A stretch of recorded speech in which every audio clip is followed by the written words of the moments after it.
Hello, everyone, and welcome to another interview with an inspiration. Today, we're going to be talking to Thomas J. Campbell, who is the writer and co-creator of Abyssal Albion, which is now 11 days to go and just a little under 500 USD to go in Kickstarter for his second issue. Thomas, hello. Thank you for joining me. Thanks for having me. Absolutely, not a problem. So, you are not the first creator that I've talked to from across the pond or even elsewhere in the world, which is amazing. I think I've talked to more people outside of America than inside of America, which is cool because it helps me learn a little bit about, other places around the world, other cultures, things like that. So before we start talking about your project, Abyssal Albion, let's kind of get to know a little bit more about you and who Thomas is. Yeah, sure.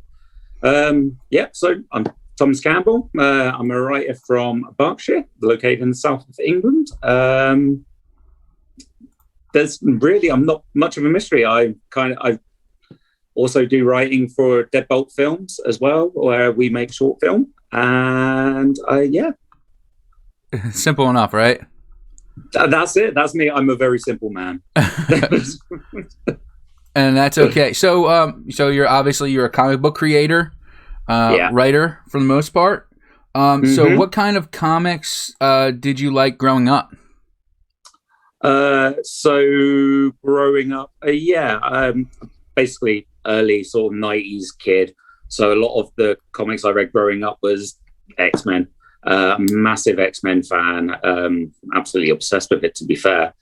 Which was probably my first introduction to comics outside of things like the Beano when I was much younger. And from X-Men, I then sort of branched out and I started reading like the Aliens comics, the Dark Horse ones, and once again the Star Wars Dark Horse comics. That was probably my biggest inspiration when it comes to comics when I was younger.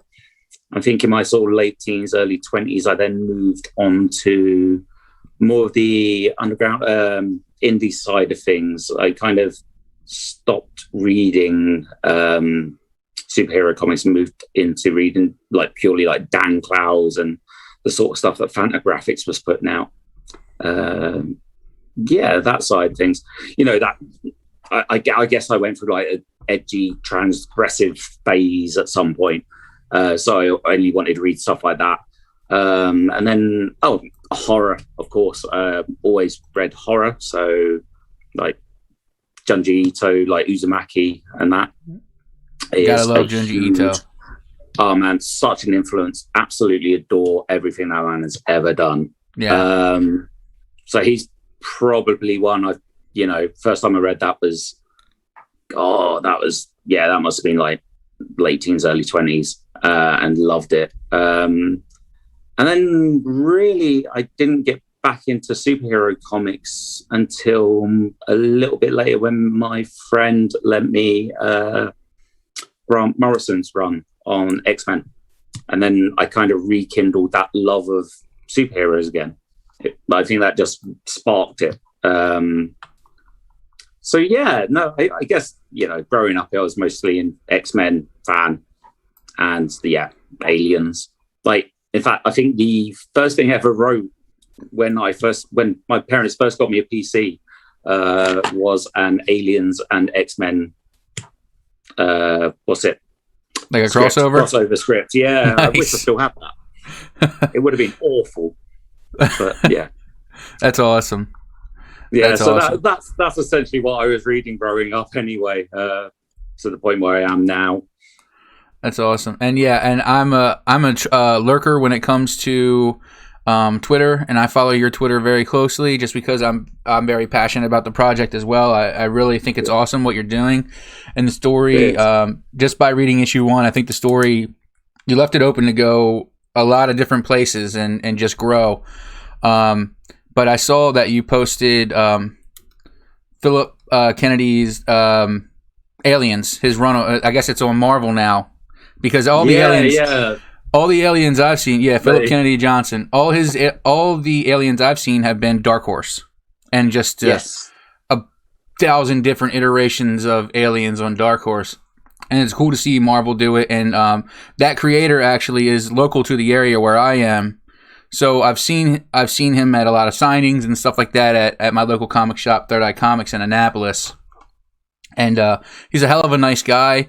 And all the other stories that he's written as well have been really cool. And he thinks a little differently than like your typical, this is a scary alien in space going to kill you kind of story. Yeah, I'm really enjoying it as a series so far. Like obviously it's only 2 issues in, but I'm quite intrigued to see where it goes. Yeah, absolutely. It'll be interesting to see if it lives up to like the stuff that Dark Horse was putting out. Like, they did some amazing stories. So I'm hoping that I would like to see that. I'd like to see how much freedom Marvel gives him to see if they can reach that Dark Horse kind of like level. Absolutely. I think so far it seems to be he seems to have quite a lot of freedom. Yeah, they've introduced a couple of bits so far that have been like, oh, okay, that's pretty cool. Yeah, yeah. So we're not here to talk about aliens. We're here to talk about Abyssal Albion. But also, before we do that, you said a name that always sparks like just more interest in my heart, and his name is Grant Morrison. Grant's story writing. You have to, if you're just jumping into it for the first time, you're going to have this kind of like ritualistic experience, I think. Yeah. If you're already kind of even partially on that wavelength, you're going to really enjoy Grant Morrison's storytelling style. For instance, the first thing that I read from him was Grant's run of Animal Man. And just that idea of just that idea of Animal Man having that spiritual experience on the plateau in the middle of the desert, and Grant putting himself inside of the story as the writer. Yeah. And I mean, the Invisibles, you can't, if you are a comic book fan, you know about the Invisibles, and hopefully you have read the Invisibles. Absolutely amazing. It just truly amazing. I would love to, and I've actually emailed the people at Grant Morrison's hub or whatever to see if I could interview them, and I unfortunately didn't get a reply back. But Grant, if you ever watch this, please, I would love to just pick your brain for just a second. I have a feeling that his brain, if I was to jump into it, I'd probably have to go into a mental asylum or something, stay there and recoup and come back to reality for just a second. I think a lot of drugs would have to be involved. Yeah. I saw an interview where he talked about taking peyote or something, and talking about how the aliens, he got taken by aliens, and they told I don't know. I don't want to get too deep into it because I think it's amazing. Yeah, when they talk about like chaos magic and all that sort of thing. It's incredible. Yeah. If Grant and Alan Moore ever got together to write a story, I think that once you read that, you would actually be like fulfilling a ritual, and then a small black hole would just circle around you forever or something, and just kind of like suck everything in around you. Could you imagine if they got together and did like a full-on Lovecraftian story? Oh my goodness! What's it? Providence. Oh yeah. But with Grant Morrison take on it as well. Oh my god, that would be. Yeah. That would be the dream. Just thinking about it makes me want to cry that it hasn't happened. Yeah. So speaking of Lovecraft, obviously Abyssal Albion, very Lovecraftian, and by the content and issue 1 that I've seen, it seems to me like you have a good grasp on the Cthulhu mythos. How well versed are you really in it? Like, have you read a lot of the stories? Lovecraft kind of leaves it open so you can have an open interpretation. But I'd like to know how much you are. I like to think I'm pretty versed on it. I'm enough to write about it, and I have a good understanding. I think the first story I ever read of his was The Picture in the House, and from there I kind of expanded. I can't think. There might be, he's written so much. There's probably a few odd ones here and there, but I like to think I've read like all the main ones. Mm-hmm. Can't think of any that I haven't yet, to be fair. And not to give too much away, in issue 1, you throw a lot of buzzwords out there as far as the mythos is concerned. Yog-Sothoth, the Dreamlands, stuff like that. I don't want to give too much away, but yeah, you seem pretty well versed, and that leads me, and I want to know more because I have read some. To know the keywords, to know that you're talking Lovecraftian, you know what I mean? I think that's it. I think it's good. The fact that we live at a point where, in all honesty, you don't have to read the stories to get all of that now, because there's so many other creators have taken his stuff and brought it into their own worlds as well. I mean, obviously, definitely read his stories. You'll get so much more by reading his stories, but there's Lovecraftian themed films, games, all sorts, and I think a lot of people just get it from that as well these days. Like, how many people that probably know of Cthulhu have actually read like The Call of Cthulhu? Yeah, exactly. And not from memes and games. Yeah, I mean, we talked about Aliens earlier. I mean, I would say personally that Aliens is a direct correlation with the Cthulhu mythos. I mean, it's cosmic horror. It's the exact interpretation of those two words. So that's how I got into Lovecraft. It was literally because I was such a massive fan of Alien. It was trying to find out the influences in regards to that. And then I've picked up his stories and was like, oh my God, this is amazing. I mean, thankfully, we got Alien is to thank for a lot of my inspiration. I'm not going to lie. But certainly in my taste in films, no, if it wasn't for Alien, I wouldn't have discovered Lovecraft.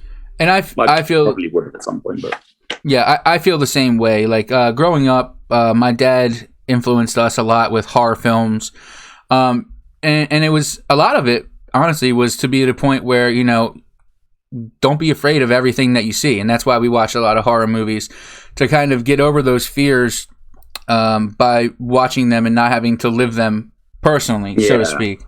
But I've always been a big fan of horror movies. Alien and Aliens, and the whole project has been a big influence on me as well. As far as up to like even the kind of music and stuff that I listen to, there's always, people get inspired by everything. Yeah. So Cthulhu Mythos. So what exactly is Abyssal Albion? So if I was a comic publisher and we were locked in an elevator together for 13 seconds, what's the elevator pitch for Abyssal Albion? The elevator pitch. So I pitch it as essentially The Road. Cormac McCarthy's The Road meets The Call of Cthulhu. I want it to be, it's a pretty bleak post-apocalyptic story after the great old ones have awakened and the outer gods are descended upon us, and it's just about the survival of a brother and sister as they go about their day-to-day trying to survive in this bleak world. Yeah, and in the first issue, you kind of throw us, right into it, right at the beginning. And we meet, I believe, it's been about a week since I read it, but I believe his name was Nathaniel. Nathan. Yeah. Okay, Nathan. And he, helped them after they came across, some cultists. I won't give too much about it, but you see this tree, and they talk about, sacrifices and things like that.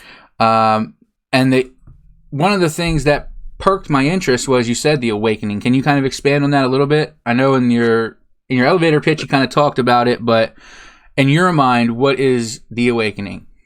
Cthulhu wakes up and everything goes to hell. Seems about right. Yeah, I don't want to.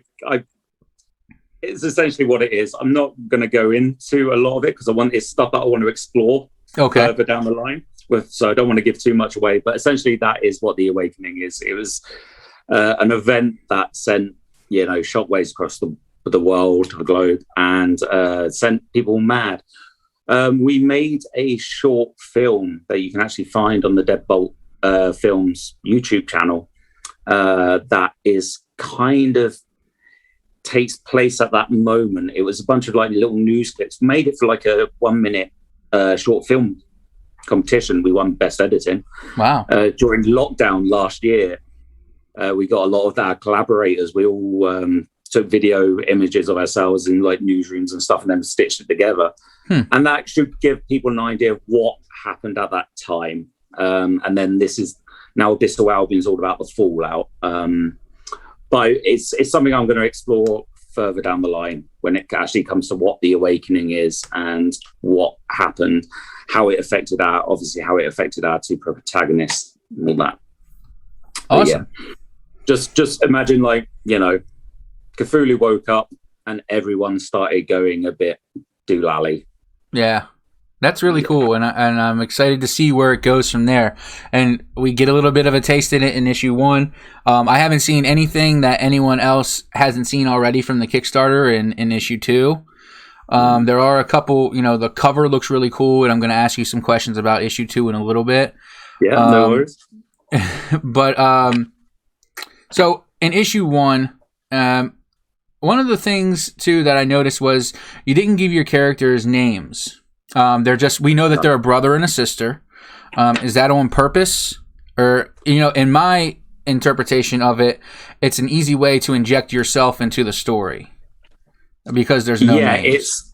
But yeah, it's very much on purpose. It is, once again, obviously I've already mentioned the road. It's almost a homage to that as well. Within that story, it's only called Man and Boy. Yeah. You know, and I kind of I liked that idea of everything that happened before the event, the awakening, doesn't matter now. Like, names, they serve no purpose. It's just about survival as they go on. It's like a whole new era. Will we find out their names? Potentially. I've got that, what I want to do with it. But yeah, but it was very much an intentional thing not to give you their names. And like you said as well, I felt it would be easier for you to put yourself into their place as well. It's almost like, once again, like obviously another inspiration when it comes to post-apocalypse, like Fallout, where, you know, they're just called the Vault Dweller and stuff like that. I kind of like that idea. Yeah, I think I think that's a cool idea too.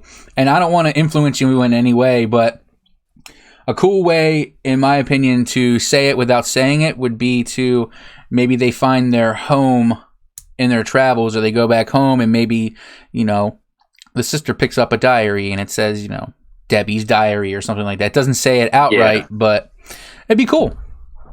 Yeah. Either way, don't let me influence you. When it gets to that sort of point, it'll be quite interesting how, you know, I want to try and make it an interesting reveal.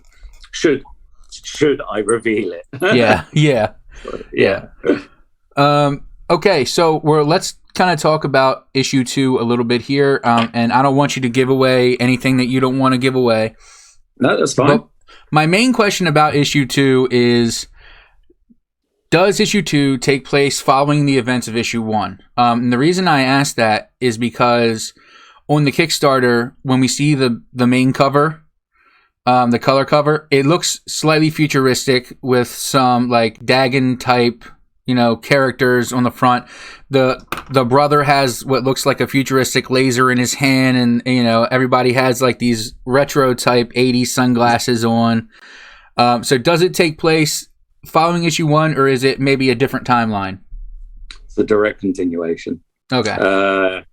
There's story reasons why they've got what they've got. It's going to be essentially they've gone from the forest and they're now on a seaside sort of coastal area. So okay, it will be explained within the first few pages why he's got what he's got and why they look the way they do.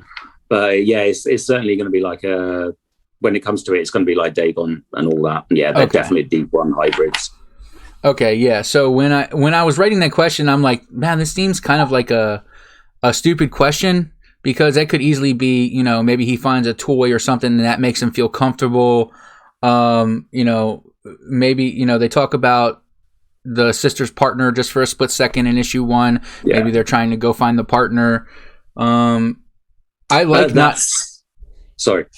I like not knowing a lot about what's to come. So a lot of people think that, when I do these interviews that I get, a free sneak peek or whatever the case may be. And I like to be left in the dark just as much as they do, because I want to ask the types of questions that any other regular reader would ask coming up to the next issue.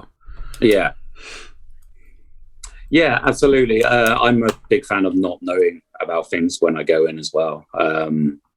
Certainly, it takes away part of the magic, doesn't it? Yeah, it does. Read and discover it for the first time yourself.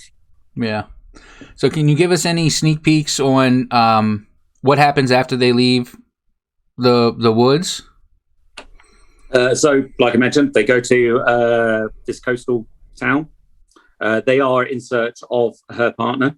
Okay. That's who they're looking for when they go there. That was a complete good guess for me then. Yeah, that was an amazingly good guess. And that's what this is. This is going to be about exploring. So we'll get a bit more backstory in regards to Sister in this one. And then whilst they're there, obviously you're at the coast. What are you going to want to see? You're going to want to see fishmen. Exactly. So, yeah. Nothing screams Cthulhu mythos more than Cthulhu himself and fishmen. Absolutely. So, and I thought, I can't drag that bit out. I might as well just get that out of the way and do it in the second issue, because that's what people are going to want to watch. Read. Yeah. Want to read. So let's talk about the campaign a little bit here. So I did some numbers right before we started, which kind of delayed the process here a little bit, but I think it's important to know that I've seen you as a consumer push this thing very hard, and there's a lot of passion behind it. So we are at right now, well, not we, meaning me, you, there's 11 days left, and a little under, so it's 497 USD to go to make issue 2 come to life. And you've added a couple add-ons and things like that, which I think is really cool. Did you of course you thought that you would get to this point, but were you kind of sweating it a little bit? I think the past week has been the most tense. I've been stressed. Absolutely. You wake up in the middle running any of these. This is the 3rd Kickstarter campaign that I've run now. And every single one has just been absolutely insanely stressful. You wake up in the middle of the night just to check your phone, just to see if anyone's just chipped in an extra couple of quid or something like that. It's pretty insane. Awesome. So there's been a couple of times. Yeah, I think the past week has been the bit where I've sweated the most over it. I think with 11 days to go and just a little under $500 US, I think that you can hit it. I'm going to help you push it as much as I can. So appreciated. I might actually create another email in Kickstarter and go in at a little bit of lower level than I already am on a different one, and do one as a giveaway. At least that's what I'm thinking. It kind of helps the project out and kind of can help introduce someone. Yeah, no, that would be fantastic. Obviously, if you do that, I'll throw in extras to give away that you can give away as well. Whatever we can do to help, and obviously give to your viewers, listeners. Awesome. That would be really awesome. Brilliant. And now that you said it and it's recorded, now we have to hold you to it. Yeah, absolutely. It's like, God damn, I'm going to be scrambling around looking for things now. So in the same vein as the campaign, I like to ask creators that I do find on Kickstarter, why Kickstarter? Why not, I don't know, maybe try to do it another route, or maybe keep it to yourself until, everything's done, and then put it as an online comic or something like that. Yeah. Why? Well, first of all, when it comes to Kickstarter, Kickstarter's got an amazing community. you've seen just being able to share it with other people on my Twitter, where I push it and I push other people's creations as well. Yeah. It's that sense of community that you get from doing it on Kickstarter as well. And it makes it feel like a group project rather than it's just yourself. I mean, I could probably save up and do it myself. It'd never get done. I'd poor anyway. That's another reason. That's probably another good reason for Kickstarter. Yeah. Money wise, I'm not making any money off this. And I still got to pay all the artist and letterer and all that and the print costs. So all the money goes to that. I don't make anything. So I think that's probably the main reason for Kickstarter is it's the community. I like it. Being involved with the comic community as well is just fantastic. I've made some really made some good friends, I think, like people that I don't feel like, that I feel like I can now go to and speak to about these sort of things, whereas previously I couldn't. Yeah, for sure. Yeah, so it's worked as a good network building as well. Yeah, and we've already talked about it a little bit from a creator's point of view as it being kind of hectic, but what are some upsides? I mean, granted, you get to meet a lot of different people. I'm sure that people like myself who are passionate about the project probably reach out to you, and that's it. Yeah. I think that's like the biggest upside is getting to meet people like yourself. This is great. We chatted on Twitter and stuff like that, and it's brilliant. I love that side of things. And it's nice seeing people it's good to see people respond to what you're doing as well. I think if I was sat there doing it on my own, it would just be and just putting it out a page at a time, and that you get that, but this way you can build up some real excitement and energy about it, and that's fantastic. Like I mentioned, the stress, but then when you see a couple of quid suddenly pop in, you're like, yes, that's amazing. Yeah. It's that sort of So I do love it. I do love running Kickstarter campaigns. Awesome. Yeah, I've personally never done one, but I became a super backer in 3 hours after Zine Quest started this February. Like I said, I backed probably about 75 different projects, and which is great. I'm starting to see them start to come through now.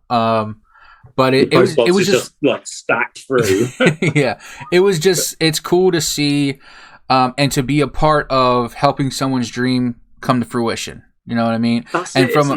From a consumer customer standpoint for Kickstarter, to help someone create, their dream and make it actually come true. That is the big deal for me, because I'm a big fan of art, and there's a million different avenues you can go with art, right? So if I can help in any way, and and unfortunately and fortunately, best way someone can help you is monetarily, correct? I mean, it's hard to put up that capital up front and then produce it and maybe not create, the same kind of income coming back. Definitely. But I think from a consumer standpoint, Kickstarter is the best for indie creators of any kind. Absolutely. And, just as a consumer myself, just finding the indie comic scene on Kickstarter is incredible. Oh yeah, and I found some really good gems. I mean, I highly recommend if you can. I think they've got a campaign coming out soon. You can sort of sign up for notification right now. But you got Discordia from Dark Tidings. You've got there's 24 hours to go on War Priest by Richard Kemp, which looks amazing. And then you've even got slightly bigger names. Huge names, like Cullen Bunn's doing, Beyond Mortal, which just sounds out of this world. Cullen Bunn's work is another one of those that you gotta get it while you can, because it's gonna be, if you try to get it in a store, it might be sold out. Yeah, absolutely. So he's one that I saw and was right, backing that, and just the story itself just sounds incredible as well. But there's so much good stuff on Kickstarter. And like I said, the community is just brilliant. I've loved every second. This campaign has just been brilliant. I keep overly saying how brilliant it is, but it's really brilliant. That's good. That shows passion, and it shows it shows that you might want to do more. Which leads us to my next question: if and when this is funded, Do you already have an issue 3 ready to go to like the artist, or will you take a little bit of time, then possibly write an issue 3 and send it off? Or, and also to follow that up, how many issues are you thinking? Are you thinking you can go until you can't anymore, or do you have a finite number you want to go? So there isn't an issue 3 written at the moment. There is an issue 3 plotted. What I'll probably do is I'll release this one. We'll put this one out, see how the reception goes for this one. If we think, if I think there's enough, then I'll go on do number 3, and then I'll do the campaign. I'll just do this whole thing again. Yeah, because that'll be fun. But yeah, no, there is intention to do number 3. That is definitely the what I want to do. Ideally, I'd like to do. Well, not ideally. Ideally, my plan is to continue as long as I can. I'd love to. I love world building, and I'm loving the fact that this is giving me a chance to world build. So I kind of want to not drag it out, but I want to tell as much story set within this world as I can, and just not even within comics. I'd like to take it other places. I'd love to, one day get like a tabletop game of it made, or where you as a player can play within this world, like post-apocalyptic world. But no, at the moment I'm kind of outlined to about 5 issues. Okay. And then that's respectable, Ron. I'll see how it goes, because I think once I get to 5 issues, then you never know, I can at least put it together as a trade or something like that. But I think that will be the plan. Yeah, to do that. I want to do each issue kind of as its own thing. I say that. So the first one, I mean, you can pick up the first one and it works as its own thing. I think it leaves lots of questions, but it finishes on a very okay. And that's how I kind of want to do it. I think that's a good idea. I think that's a really good idea. But I think that, with you being so close to to not only your deadline but your goal right now, I think that if you were to do an issue 3, you'd have the support for an issue 3 and continuing forward. It's only going to grow from there, right? I hope so. Absolutely hope so. Obviously, the more we can get word out there about it, I think everybody is probably annoyed and miffed with me within the Lovecraft community, because I just spam every page I can find about it.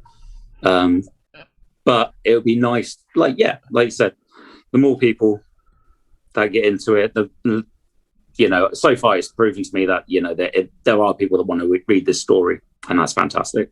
Yeah, and I would totally back a post-apocalyptic Cthulhu-type RPG game. That's exactly what I'm into. Rollers of Relay started off as a place where me trying to find some people to play Call of Cthulhu with. So I would totally back that. One day we're going to have to do that. You're going to have to show me. Like I said, honestly, I've never played it. So we'll have to find a time zone, and we'll do that as a backer reward. Get to play Call of Cthulhu with us. There you go. I'm down with that. And so also one thing I put on Twitter yesterday was, if you back Abyssal Albion and say Rollers of Relay sent you in a comment or something, I'll personally send you a sticker no matter where you are. A sticker, if that's what it takes to help you back the project, then that's what I'm going to do. I'll help you because I'm also passionate about the project, and I want to see it go, the full length, all 5 issues with a trade paperback, something awesome. And, to help that dream come true. If all I have to do is spread the word and send a sticker and it helps your dreams come true, and it, helps me get another issue, I'm totally fine with that.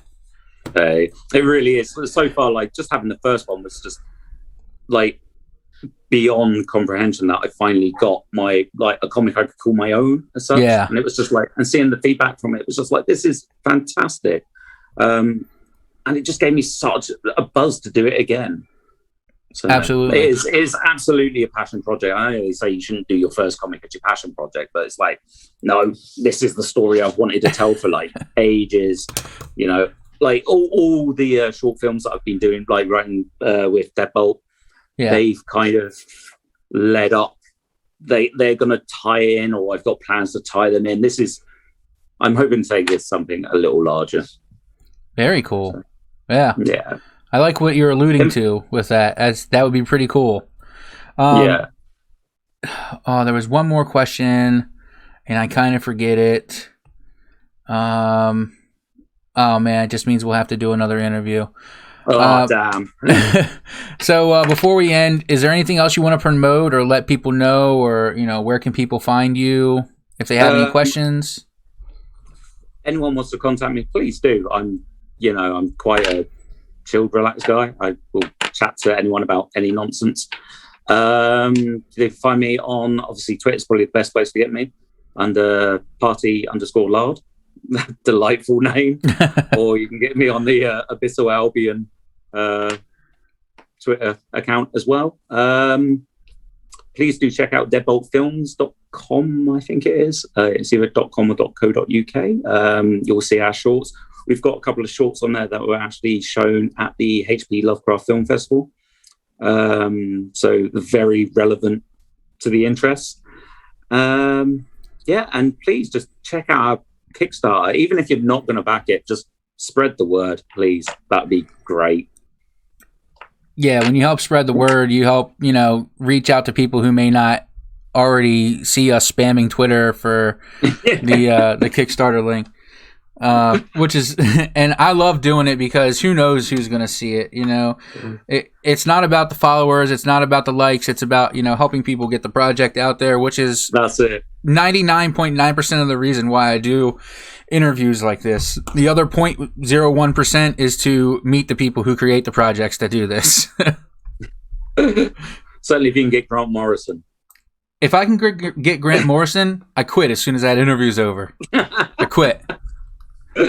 So that way I have that story that I can tell everyone I ever come in contact with. Hey, did you hear about that time I met Grant Morrison? That's it. To be fair, I'd be slightly more impressed if you got Alan Moore. If I could get Alan Moore out of his hermit shell crab little shell, I would love to talk to Alan Moore. He's another one of those guys that would probably hate me right as soon as they met me.